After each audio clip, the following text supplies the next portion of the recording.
বন্ধুরা, একটি গাছ থেকে যদি আপনারা খুব সুন্দর আকৃতি নিতে চান তাহলে অবশ্যই আপনাদের কিছু জিনিস মাথায় রাখতে হবে।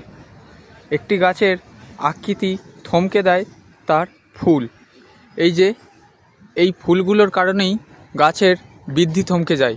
তাই যখন গাছের গ্রোয়িং পিরিয়ড থাকবে তখন আপনারা ফুল না নেওয়ারই চেষ্টা করবেন।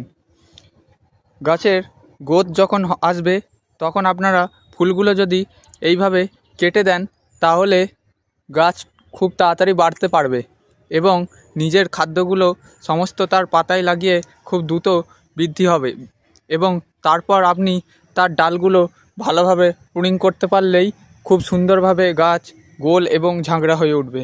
দেখুন, আমার এই গাছটি একবার আমি প্রুনিং করেছিলাম, কতগুলো ব্রাঞ্চ এসে গাছটা খুব ঝোপালো হয়ে উঠেছে। তারপরে আবার গাছে ফুল চলে এসছে, তাই গাছের বৃদ্ধি থমকে যাচ্ছে। সুতরাং আমাকে এখন এই যত ফুল আছে সমস্ত ফুলগুলো কেটে নিতে হবে। দেখুন, এখানে নতুন নতুন অনেক ফুল হয়েছে। এই ফুলগুলোকে আমাকে নখ দিয়ে কেটে দিতে হবে। এইভাবে দেখুন, এই সমস্ত ফুলগুলো কেটে দিলেই গাছ আবার তত্তরিয়ে বাড়বে এবং নতুন ব্রাঞ্চ আসা শুরু করবে।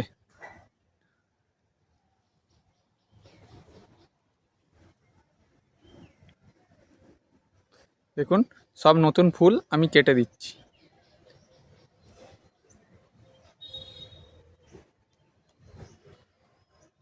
তো বন্ধুরা, আজ আসি, আবার আসবো নতুন একটি শর্টস নিয়ে। ততক্ষণের জন্য সবাই ভালো থাকবেন। ধন্যবাদ।